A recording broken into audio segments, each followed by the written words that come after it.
काटेर यसको बन्धन बनाउँछु।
तोरीको भारी बान्ने न्यालाको चोया रेडी भएको छ।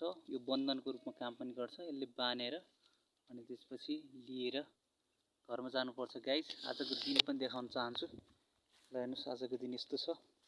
म बारीमा आएको छु। यस्तो घाम लागिरहेको छ है। ल यसरी अब म काम गर्नुपर्ने हुन्छ। मम्मी गइसक्नु भएको छ है। त्यतिखेर बारीहरू जोत्ने मकै लगाउने सिजन चलिसकेको छ र कति ठाउँमा मकै लगाइसक्नु भयो होला, कति ठाउँमा लगाउँदै पनि हुनुहुन्छ होला। हामीले लगाउँदै पनि छौँ है। र हेर्नुस् मम्मीले तोरी उखाल्दै हुनुहुन्छ। ल्याइछु यता पाकिसकेको छ। अब म यो तोरी उखाल्नुपर्छ है गाइस। ल हेर्नुहोस् यसरी उखालेर अनि भारी हाल्नुपर्ने हुन्छ।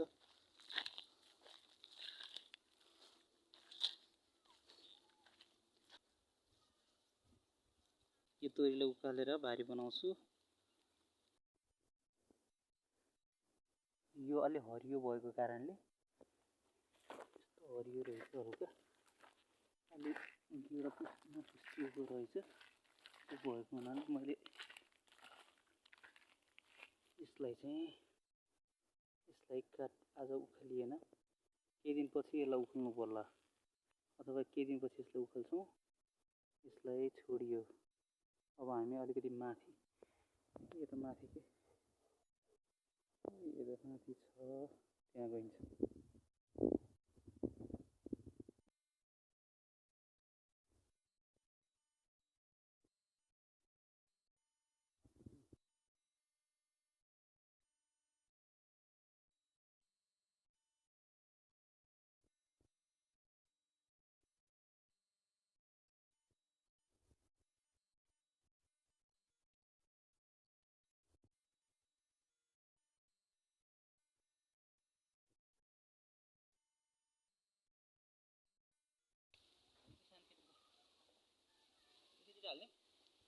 दुईतिर राम्रो झालै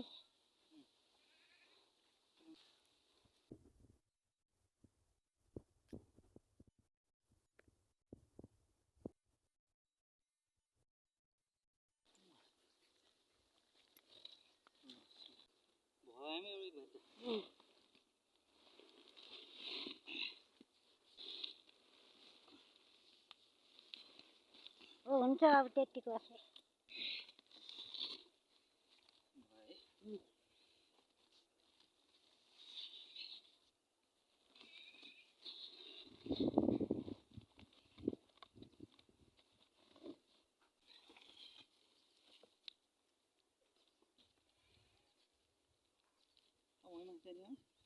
कताको छिन्ने हो त्यो त्यो नि छिन्ने हो पहिले माथि नि जाऊँ न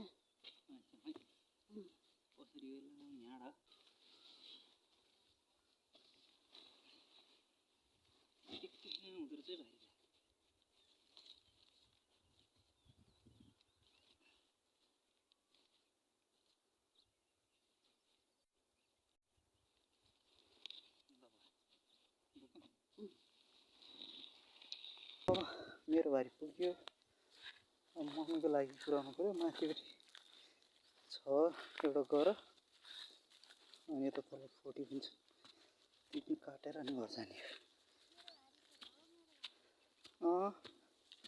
आउन माथि पाक्यो लगाइ यो हो तोरी यो छिन्छौँ अब यो छिनेर मम्मीलाई भारी पुऱ्याउने हो मेरो भारी बिसाउनु पऱ्यो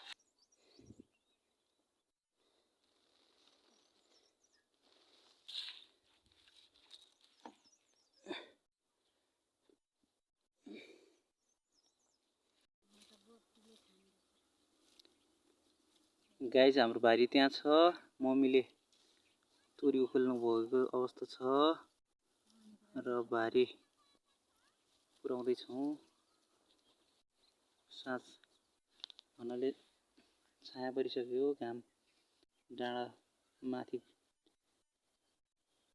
उजेल परिसकेको छ ल हेर्नुहोस् मैले पनि यसरी तोरी उखेलेको छु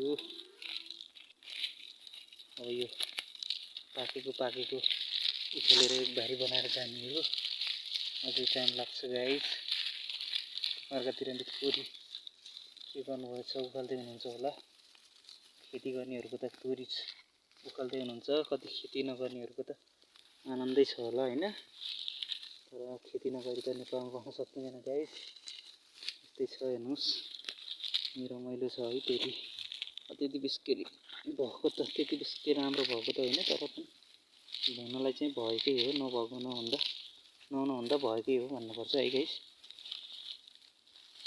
त्यस्तै छ गाइस हेर्नुहोस् उजेल परिसक्यो यतापट्टि यति छ यतापट्टि यति छ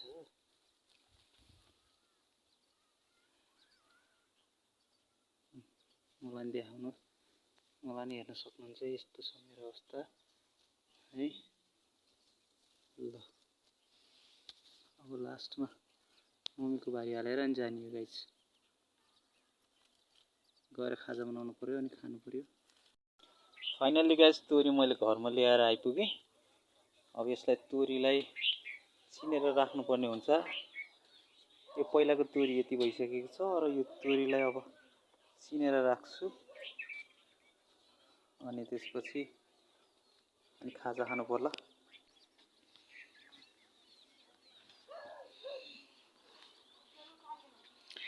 हेर्नुहोस् है गाइज आज यो तोरी छिनेर ल्याउनु भएको छ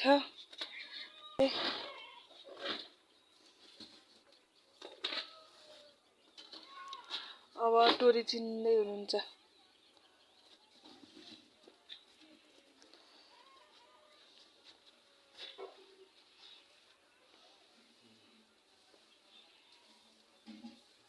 हरियो छ पाकिसक्यो तर पनि यहाँ राखेपछि जनाउँछ उक्किन्छ अनि मजाले झर्छ कि त्यही भएर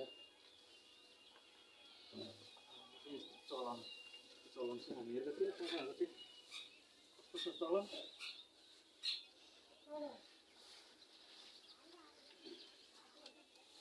यो कुखुराले बिगारेर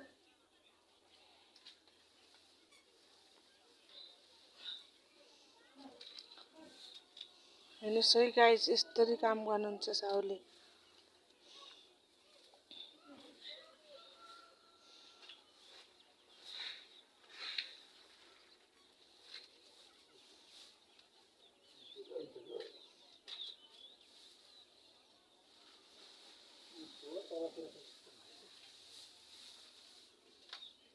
धेरै घसेको हुँदो रहेछ है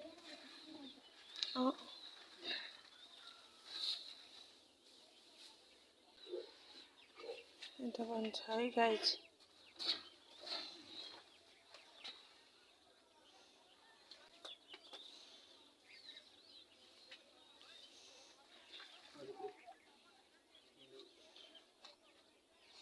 अझै नजिक ल्याउनु राम्रो आवाज कस्तो राम्रो हुने रहेछ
दिउँसो गोरु उखालिएको थियो गोरु बोकेर ल्याएर चाहिँ राम्रोसँग